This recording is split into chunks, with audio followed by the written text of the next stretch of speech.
سورہ مریم آیت نمبر 76۔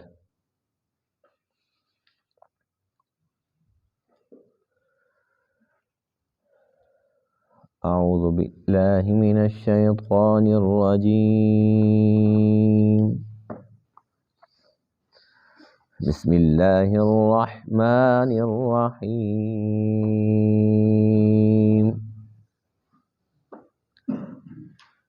أفرأيت الذي كفر بآياتنا وقال لأوتين مالا وولدا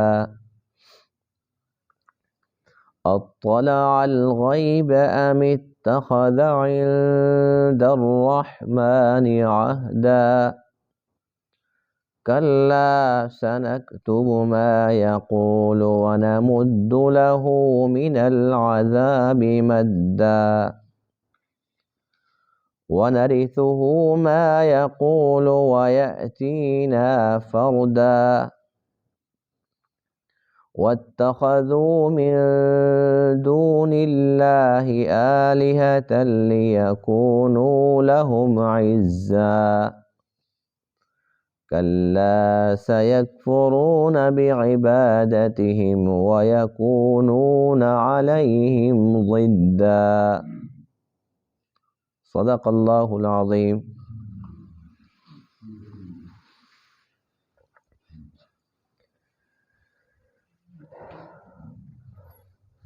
آج کے درس میں ان آیت کریمہ میں ایک ایسے کافر کا تذکرہ ہے جس نے نہ صرف یہ کہ اللہ تعالیٰ کی آیات کا انکار کیا بلکہ اس نے مذاق اڑایا۔ قیامت کا نہ صرف یہ کہ انکار کیا بلکہ قیامت کا بھی مذاق اڑایا۔ مرنے کے بعد کی زندگی کا نہ صرف انکار کیا بلکہ اس کا بھی مذاق اڑایا۔ اللہ تعالیٰ نے شدید الفاظ میں اس کی مذمت فرمائی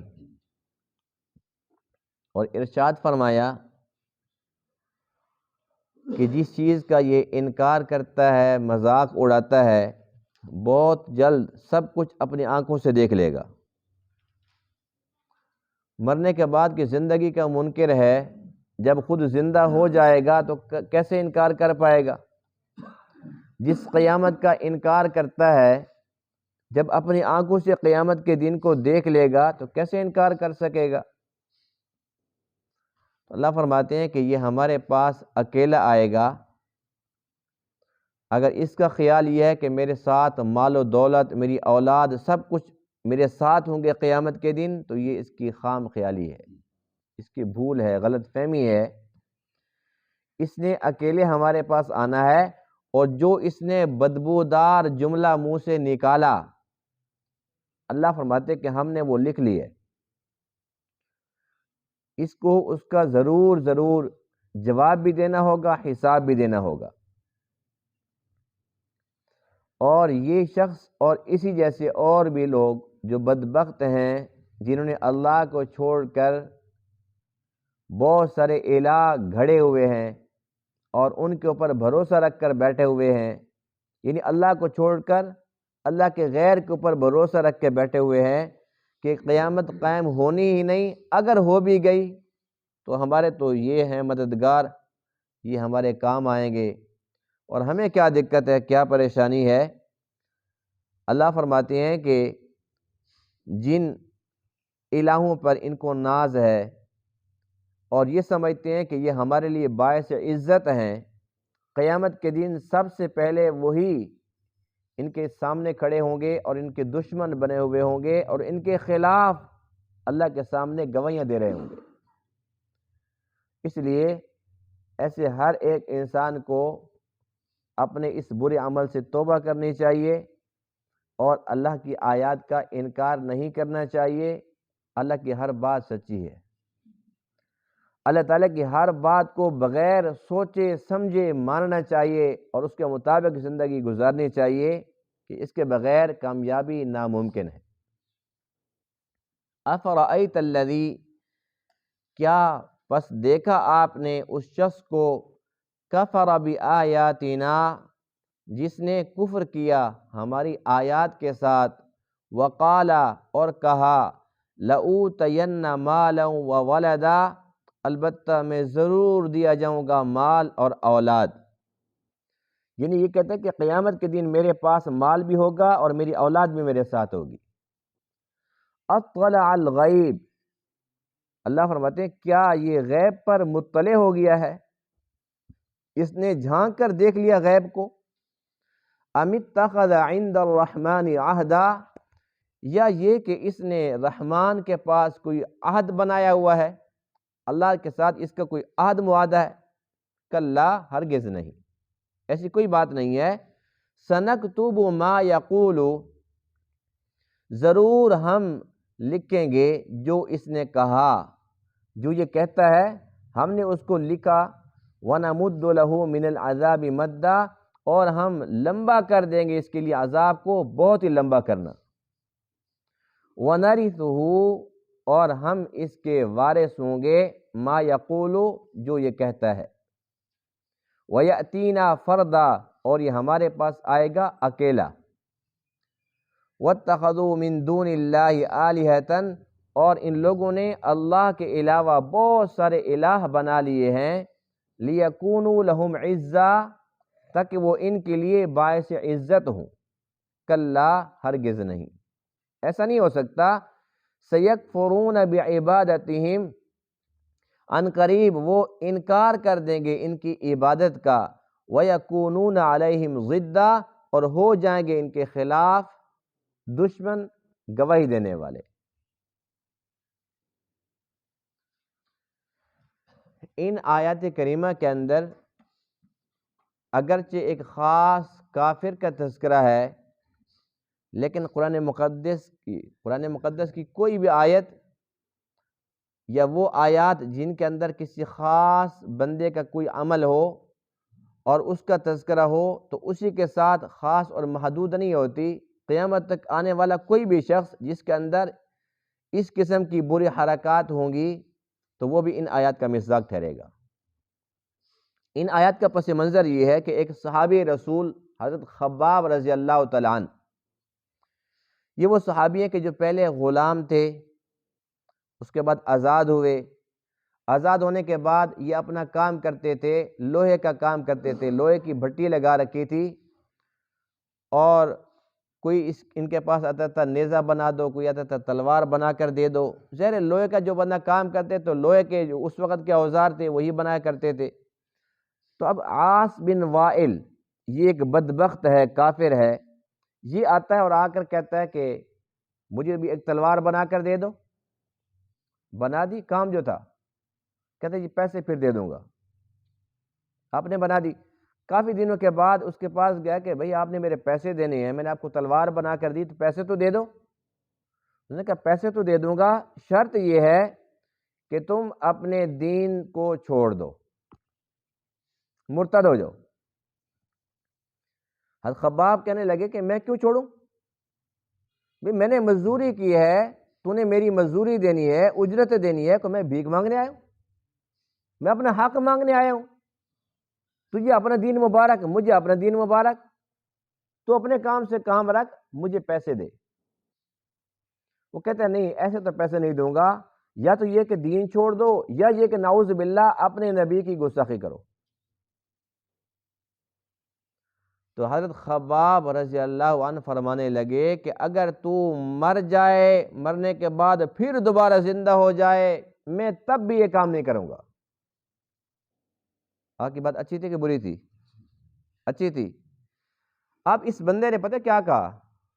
اچھا چلو، تو جو کہتا ہے کہ بھی اگر میں مر جاؤں اور مرنے کے بعد پھر زندہ ہو جاؤں پھر بھی یہ کام نہیں کرے گا، تو تیرا کیا خیال ہے کہ مرنے کے بعد پھر دوبارہ زندگی ہے؟ حضرت خباب فرماتے کہ ہے۔ کہتے کہ تجھے یقین ہے؟ فرمایا کہ بالکل یقین ہے۔ کہتے کہ چلو کوئی بات نہیں، اگر تجھے یقین ہے تو پھر اب ایسا کر کہ تو ٹھہر جا، صبر کر لے، پھر جب میں مرنے کے بعد زندہ ہوں گا تب مجھ سے پیسے مانگنا، پھر دے دوں گا۔ یہاں تو نہیں دیتا، میں تو کہتا ہوں مرنے کے بعد کچھ نہیں ہے۔ اگر تو کہتا ہے کہ ہے اور تجھے یقین ہے تو پھر تو کیوں پریشان ہوتا ہے؟ تیرے تو پھر بھی مل جائیں گے۔ آپ نے فرمایا کہ بات یہ ہے کہ اس وقت تو خالیات ہوگا۔ وہ کہتے ہیں نہیں، وقال لأوتین مالا وولدا، جیسے یہاں پر میرے پاس مال و دولت ہے، صاحب اولاد ہوں، صاحب جائیداد ہوں، اسی طریقے سے اگر مرنے کے بعد زندگی ہوئی تو میرے پاس سب کچھ ہوگا، تیرے پیسے ہیں کتنے دے دوں گا۔ اب اس نے قیامت کا انکار نہیں کیا، مذاق اڑایا۔ اس نے مرنے کے بعد کی زندگی کا انکار نہیں کیا، مذاق بھی ساتھ اڑایا ہے کہ اگر میں ہو گیا دوبارہ زندہ تو پھر پیسے دے دوں گا۔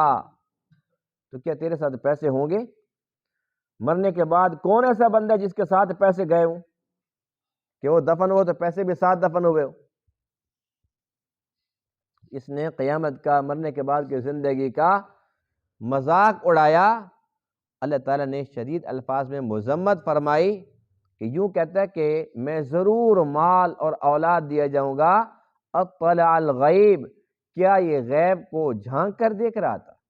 اسے پتہ تھا کہ ہاں مرنے کے بعد میں زندہ ہوں گا تو میرے پاس مال و دولت بھی اور اولاد بھی سب کچھ ہونا ہے۔ کس بنیاد پر اس نے بات کی؟ کیا اس نے غیب دیکھ لیا؟ اس نے پردے ہٹ گئے اس سے؟ ام اتخذ عند الرحمن عہدا، یا یہ کہ اللہ کے پاس، رحمان کے پاس اس کا کوئی عہد ہے؟ اللہ نے اس کے ساتھ بات کر رکھی تھی کہ ہاں اگر تو مرنے کے بعد پھر دوبارہ زندہ ہوگا تو تجھے پھر مال و دولت بھی دیں گے، اولاد بھی دیں گے۔ جب ایسا کچھ نہیں ہے تو اس نے کیوں کہا؟ کس بنیاد پر یہ بات کی ہے؟ اب یہ عاص بن وائل جو قیامت کا، مرنے کے بعد کی زندگی کا مذاق اڑا رہا ہے، اللہ نے اس کی مذمت فرمائی۔ اگر یہی کام آج کوئی مسلمان کرتا ہے، نعوذ باللہ نعوذ باللہ، اللہ تعالیٰ اس کی مذمت نہیں، تعریف فرمائے گا۔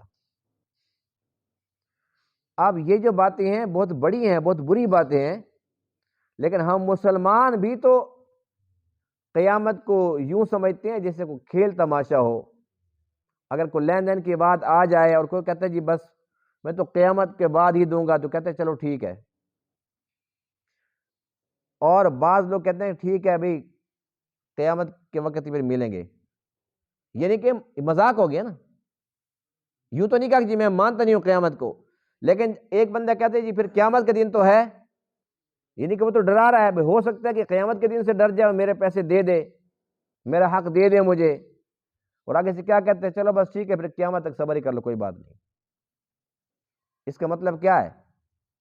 زبان سے انکار تو نہیں کیا، لیکن اس کی اس بات کے اندر انکار بھی ہے اور مذاق بھی ہے۔ یعنی یہ کہتا ہے کہ ٹھیک ہے قیامت جب آئے گی تب لے لینا۔ تو اس کا بھی نظریہ وہی ہے عاص بن وائل والا کہ بھی میرے پاس ہوگا تو میں دے دوں گا۔ قیامت مذاق نہیں ہے، مرنے کے بعد کی زندگی برحق ہے، اور حساب و کتاب کی گھڑی برحق ہے، اور قیامت کا دن برحق ہے۔ اللہ کے حضور سب کو حاضر ہونا ہے، اور وہاں پر اتنا انصاف ہوگا کہ جانوروں کو بھی انصاف ملے گا۔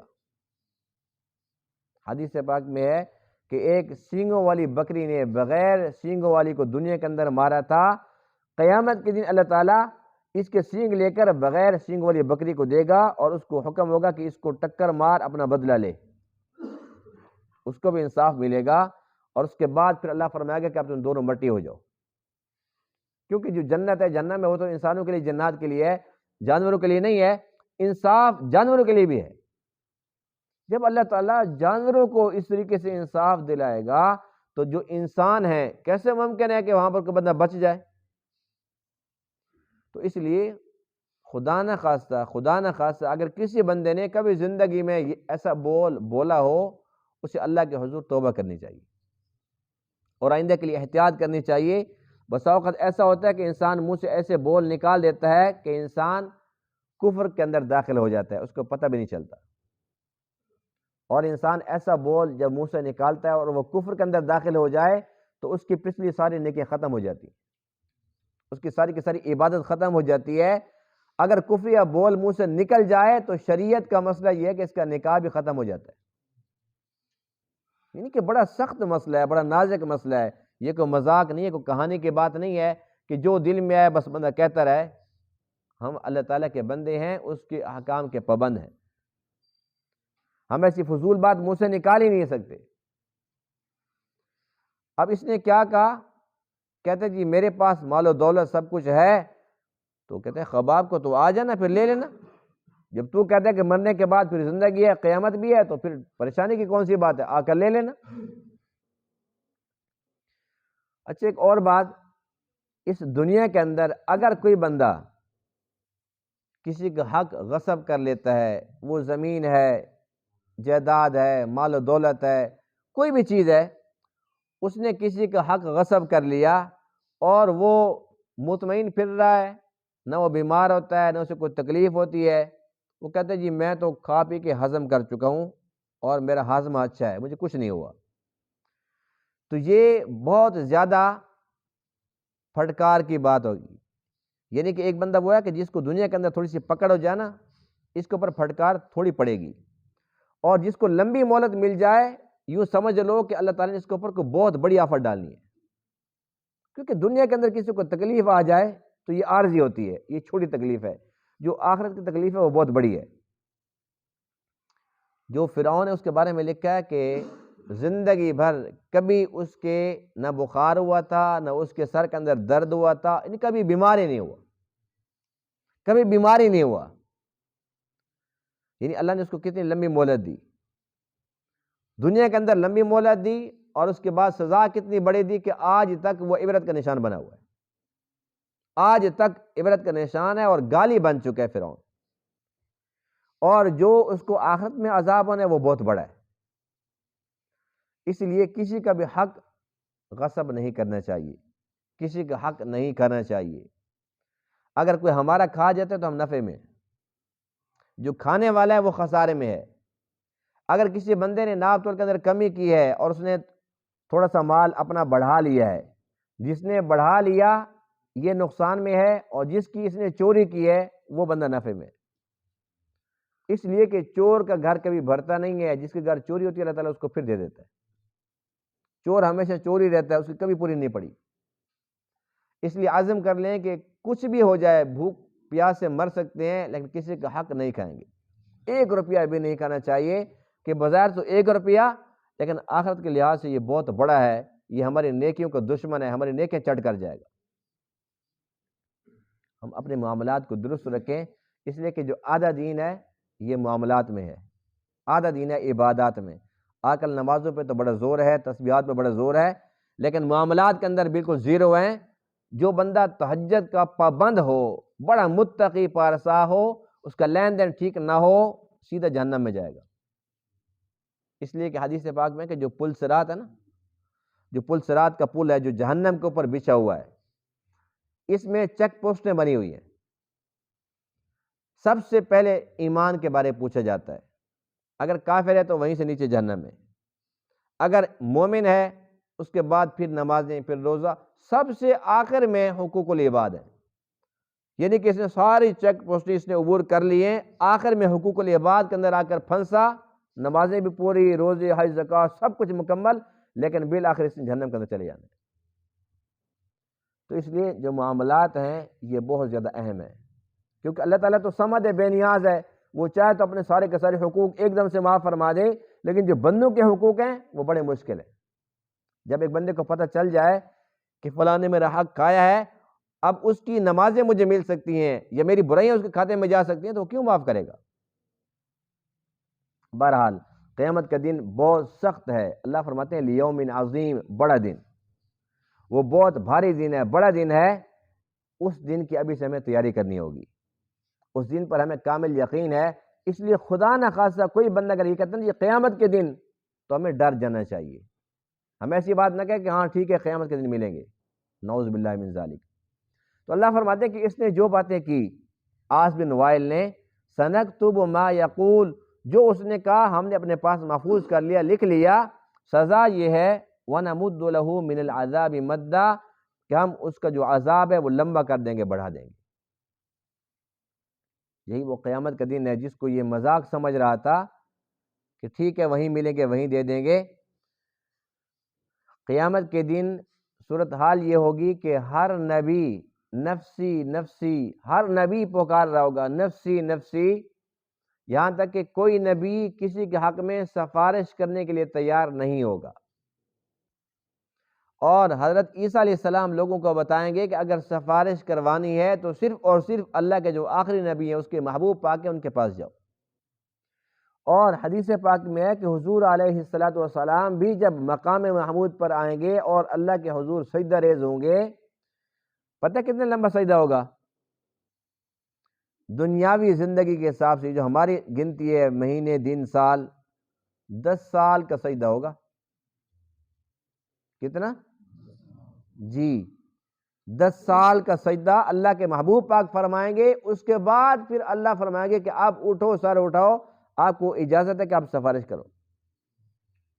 پھر اللہ کے نبی پاک اپنی امت کی سفارش شروع فرمائیں گے، یعنی اللہ کے نبی بھی 10 سال تک سجدہ کرتے ہیں تو پھر اجازت ملتی ہے سفارش کرنے کی۔ اتنا ہولناک دن اور ہولناک منظر ہے۔ اور آج ہر بندہ کہتا ہے جی، کوئی کہتے میرا پیر و مرشد وہاں پر، مجھے کیا ٹینشن ہے؟ کوئی کہتا ہے جی میرا فلاں ہوگا تو مجھے کیا ٹینشن ہے؟ یہ وہ باتیں ہیں جو زمانہ جاہلیت کے اندر لوگ کیا کرتے تھے، بالخصوص یہود و نصارہ۔ اللہ فرماتے ہیں کہ یہ وہ لوگ ہیں جنہوں نے اللہ کو چھوڑ کر دوسرے الہ بنا لیے، کس لیے؟ لیکونوا لہم عزا، ان کے لیے باعث عزت ہوں گے۔ کیسے ممکن ہے کوئی انسان اللہ کا در چھوڑ دے اس کو عزت نصیب ہو؟ ممکن ہے؟ ناممکنات میں سے ہے۔ جو یہودی ہیں ان کا آج بھی یہی عقیدہ ہے، وہ کہتے ہیں کہ جنت کے دروازے کے اوپر ابراہیم علیہ السلام موجود ہوں گے، اور جو بندہ یہودی وہاں پر جائے گا تو وہ دیکھیں گے کہ یہ ختنہ شدہ ہے، کیونکہ ختنہ سنت ابراہیمی ہے۔ تو ان کا خیال یہ ہے جو کہ غلط ہے، وہ کہیں گے اچھا ختنہ شدہ ہے، یہ تو ابراہیمی ہے، جو جنت میں، اس سے کوئی حساب کتاب نہیں ہوگا، حضرت ابراہیم جنت داخل فرما دیں گے۔ جو عیسائی ہیں وہ کہتے ہیں کہ عیسیٰ علیہ السلام جنت کے دروازے کے اوپر کھڑے ہوں گے اور وہ دیکھیں گے کہ اچھا یہ میرے ماننے والے میرے امتی آ گئے ہیں۔ وہ فرمائے کہ تم نے جتنے بھی گناہ کیے لیکن سولی چڑھ کر میں نے سب گناہوں کا کفارہ دے دیا تھا، او جو جنت میں چلے جاؤ۔ یعنی کہ ان کی باتوں سے یوں لگتا ہے جس طریقے سے نعوذ باللہ اللہ تعالیٰ کی چھٹی پر چلا جائے گا اور جنت ان کے سپرد کر کے چلے جائے گا، اللہ کو پتہ بھی نہیں چلے گا۔ جب اللہ آئے گا تو جنت بھری پڑی ہوگی یہودیوں سے، عیسائیوں سے۔ کیسا ممکن ہے؟ اچھا چلو وہ تو تھے یہودی عیسائی، اس کے بعد پھر نام نہاد مومنین کرام۔ کوئی کہتا ہے جی مولا علی کھڑے ہوں گے جنت کے دروازے کے اوپر، وہ دیکھیں گے کہیں گے او یہ تو میرے ہیں جو جنت میں۔ کوئی کہیں گے جنت کے دروازے کے اوپر مولا حسین کھڑے ہوں گے، امام حسین پاک کھڑے ہوں گے، وہ کہیں گے تو میرے چاہنے والے میرے ماننے والے، او جو جنت میں۔ کوئی کہے کہ اللہ کے نبی کھڑے ہوں گے ہماری وہ سفارش فرما دیں گے۔ دیکھیے 10 سال تک اللہ کے نبی علیہ السلام سجدہ ریز ہوتے ہیں تو پھر اجازت ملتی ہے۔ جنت کے دروازے کے اوپر کسی نبی کا قبضہ نہیں ہے، کسی ولی کا قبضہ نہیں ہے، اللہ کا قبضہ ہے۔ اللہ تعالیٰ نے کسی کو یہ حق بھی نہیں دیا کہ وہ کسی کی سفارش کر سکے۔ آیت الکرسی تو سارے پڑھتے ہیں نا، من ذا الذی یشفع عندہ الا باذنہ، کون ہے جو کسی کی سفارش کر سکے؟ ہاں اس کی اجازت سے، یعنی اللہ کے محبوب بھی سفارش کریں گے تو اس کی اجازت سے کریں گے، اس کی اجازت نہ ہو تو اللہ کے محبوب بھی نہیں کر سکتے۔ یہ ساری کے ساری پاک ہستی ہیں، حضرت ابراہیم علیہ السلام ہو گئے، حضرت عیسیٰ علیہ السلام ہو گئے، یا آپ علیہ السلام ہو گئے، حضرت علی ہو گئے، حضرت امام حسین، ہم سب کو مانتے الحمدللہ کہ ہمارا ایمان ہے وہ، لیکن یہ نہیں مانتے کہ جنت کے دروازے کے اوپر ان کا قبضہ ہوگا، اللہ تعالیٰ چھٹی پر چلے جائیں گے، یہ نہیں مانتے۔ ہمارا عقیدہ یہ ہے جو مومن ہوگا شرک سے محفوظ اللہ کے پاس جائے گا، شرک اس نے نہیں کیا ہوگا، خالص عقیدے والا بندہ ہوگا، اب اس کے اعمال بے شک کمزوری کیوں نہ ہو، ایسے بندے کے حق میں سفارش ہوگی۔ اچھا آج کل نا کچھ لوگوں نے ایک نیا فلسفہ شروع کیا ہوا ہے کہ اپنے بچوں کو حافظ بناتے ہیں۔ سب کو بنانا چاہیے یا نہیں بنانا چاہیے؟ لیکن ان کا نظریہ کیا ہے کہ وہ خود غلط کام کرتے رہتے ہیں اور بچوں کو حافظ بناتے ہیں۔ بھائی 10 بندوں کی جب اس نے سفارش کرنی ہے تو بس ہمارا تو کام پکا ہے، یعنی خود کام نہیں کرنا سیدھا، بچہ حافظ بنے گا، اب اس کی وجہ سے میں نے جنت میں جانا ہے۔ پہلی بات یہ ہے کہ ہمیں اپنا ذہن صاف کر لینا چاہیے، ضروری نہیں کہ ہر حافظ 10 بندوں کو جنت میں لے کر جائے، جو باعمل ہوگا وہ لے کر جا سکتا ہے، سفارش باعمل کر سکتا ہے۔ اگر حافظ ہے خدا نخواستہ وہ بے عمل ہے تو پہلے تو اس کو خود اپنے لیے کوئی سفارش ڈھونڈنی پڑے گی، دوسرے 10 بندوں کو تو کیا لے کر جائے گا، اس کو تو خود ڈھونڈنا پڑے گا کہ میں کس کے ساتھ جنت میں جاؤں۔ یعنی کہ لوگوں کا خیال یہ ہو گیا ہے کہ ہم نیکی نہ کریں، ہم نماز نہ پڑھیں، ہم جو بھی کر رہے ہیں بدماشیاں کرتے رہیں، بس بچے کو حافظ بنانا ہے۔ یعنی کہ 4 بچے 5 بچے ہیں تو ایک کو حافظ بنا دو اور باقیوں کو دنیا کی تعلیم دے دیں گے، بس یہ ہماری نجات کے لیے کافی ہے۔ اگر اس طریقے سے جنت میں جانے کا ارادہ ہے تو یہ بڑا مشکل ہے۔ جنت ہے کوئی مذاق نہیں ہے، جنت اتنی سستی نہیں ہے۔ اگر یہ ایسے شارٹ کٹ راستے ہوتے نا تو یہ صحابہ کرام کو سارا پتہ ہوتا، لیکن انہوں نے اپنا گھر چھوڑا، اپنا وطن چھوڑا، بیوی بچے چھوڑے اس دین کی خاطر۔ حضور علیہ السلام نے اپنے دندان مبارک شہید کرائے، آپ کے اوپر پتھر برسائے گئے، آپ کی بیٹیوں کو طلاقیں تک آئی، یعنی کتنی تکلیفیں آپ نے برداشت فرمائی، کس لیے؟ دین کی خاطر۔ اگر کوئی شارٹ کٹ راستہ ہوتا تو اللہ کے نبی جتنا امت سے پیار فرماتے تھے ضرور بتا کے جاتے کہ بھئی ٹینشن کی ضرورت نہیں ہے، بس یہ کام کر لو، بس یہ ذکر کر لینا، یہ تسبیح کر لینا، تمہارا کام پکا ہے۔ کسی کو کچھ نہیں بتایا، یوں بتا کے گئے ہیں کہ قبر کے اندر سب سے پہلے نماز کا سوال ہوگا، یہی بتایا نا۔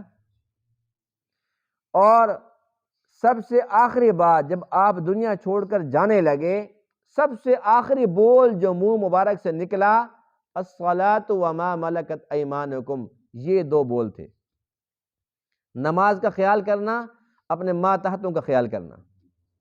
یہ بات ارشاد فرمائی اور اللہ کے پاس چلے گئے۔ یعنی آخری وقت کے اندر بھی نماز کا حکم دے کر گئے۔ یہی وجہ تھی کہ آپ کا پورا خاندان جب کربلا کے میدان میں ذبح ہو رہا تھا اور ذبح ہوا پڑا تھا، جو بچے ہوئے تھے تو نماز کے وقت نماز پڑھ رہے تھے، اس وقت بھی نماز کو نہیں چھوڑا۔